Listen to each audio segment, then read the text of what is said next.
tous les disciples de Jésus sont envoyés avec un message à démontrer et à proclamer. Vers qui sommes-nous envoyés? Nous te proposons un outil, ta carte Oikos. Cet outil te permettra d'identifier clairement vers qui tu es envoyé et t'aidera à prier avec persévérance pour l'avancement de la mission que le Seigneur t'a confiée. Mais tout d'abord, considérons l'emploi du temps journalier de Jésus. Il était occupé une grande partie de son temps à aller à la rencontre des gens là où ils se trouvaient. Dans leur maison, comme Matthieu ou Zachée le collecteur d'impôts. Sur leur lieu de travail, comme Pierre. Dans les villages, comme pour la Samaritaine. Ou encore au temple à Jérusalem. Les relations qu'il établissait avec toutes ces personnes pour partager la bonne nouvelle lui ont ainsi permis d'atteindre bien d'autres, issus des cercles relationnels des personnes rencontrées. Parfois, la maisonnée entière, voire le village, recevait ainsi la bonne nouvelle du royaume, comme le démoniaque de Gadara qui retournait raconter aux siens ce que Jésus avait fait pour lui, ou encore la Samaritaine qui a proclamé à tout son village qui était Jésus. L'Évangile se répand ainsi, au travers des réseaux relationnels. On les appelle oikos, qui veut dire en grec maisonnée étendue, voisinage ou encore unité de production artisanale. L'outil de la carte Oikos est inspiré de la méthode de Jésus. Tu as des cercles relationnels plus ou moins grands dans lesquels tu exerces une influence bonne ou peut-être même mauvaise, mais tu as forcément une influence. Ces cercles les plus communs sont ta famille, ton voisinage, tes collègues de travail, tes amis, les lieux de service comme ton coiffeur, ton boulanger, ton quartier, ton village, ou encore tes lieux de loisirs, par exemple ton club de sport, de musique, de jeux. Jésus accorde aussi une place particulière aux pauvres que nous côtoyons, ou pas encore, et nous ne devons pas les oublier dans ces cercles relationnels. Nous te proposons maintenant de dessiner ta carte Oikos. Pour commencer, écris ton nom au centre d'une feuille de papier et identifie 5 de tes cercles relationnels choisis parmi ceux déjà mentionnés. Pour continuer ta carte Oikos, tu écris le nom de quelqu'un qui est loin de Dieu, choisi dans chacun de ces 5 cercles. Prends ton temps. Si tu ne sais pas quel nom choisir, arrête-toi un instant et demande à Dieu de te montrer quelle personne il souhaite que tu adoptes. Car c'est vraiment de cela dont il s'agit. Un engagement à porter, à enfanter cette personne dans la prière. Si par exemple tu ne connais pas encore tes voisins, demande à Jésus avec foi que dans les jours à venir, il crée pour toi une opportunité de rencontrer au moins un avec lequel une relation va démarrer. Tu peux être assuré qu'il va le faire et plus tôt que tu ne le penses.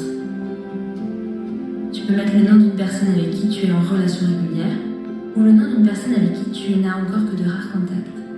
Ces personnes vont devenir des VIP, Very Important Person.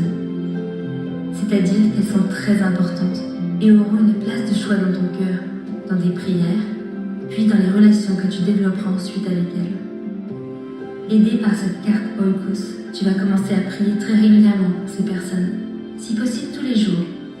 Nous te recommandons vivement de prier aussi avec tes amis, soit dans le groupe de découverte, soit le matin tôt, via les moyens techniques à ta disposition.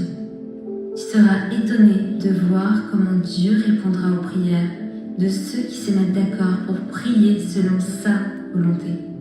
Car il aime ceux qui sont perdus et veut absolument les sauver. Tes yeux seront ainsi ouverts pour voir comment faire du bien à ces personnes, par tes questions qui manifestent un intérêt sincère, par tes paroles d'encouragement, par ta disponibilité à servir. Grâce à la prière, tu sauras discerner là où en est la personne dans son voyage spirituel. Et tes paroles et actions seront ainsi à propos. En effet, la prière ne fait que précéder et sous-tendre l'action. Arrête-toi. Dieu te parle. Obéis. Dieu agit. Alors que tu pries avec insistance, n'attends pas que toutes les circonstances parfaites soient réunies pour entrer en relation avec ton Oikos. N'attends pas non plus de ressentir le meilleur moment. Sois simple et sois intentionnel. Développer ces relations va forcément t'amener à découvrir les personnes que fréquentent tes VIP. Tu pourras alors ajouter le nom de ces personnes dans ta carte. En fait, tu écris ainsi l'Oikos de ces 5 VIP. Tu ne connais pas encore leur nom, alors laisse des bulles vides et elles se rempliront bientôt. Jésus a prié pour ceux qui croiraient en lui au travers de ses disciples.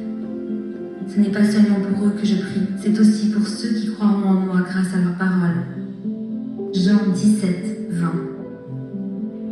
Cette carte de prière Oikos est aussi une carte stratégique. En effet, tu décides d'aller vers ces personnes, de créer un environnement relationnel sécurisant où elles se sentent acceptées telles qu'elles sont et non jugées.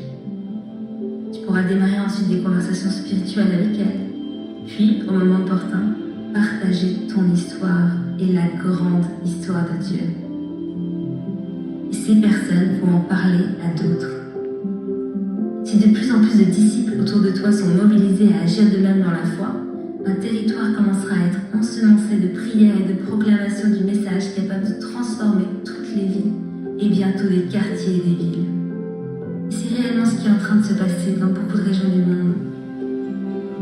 Prier abondamment, semer abondamment sont deux choses indispensables pour voir une émotion. Tu peux partager cet outil à quelques-uns de tes amis et vous lancer ensemble dans l'aventure.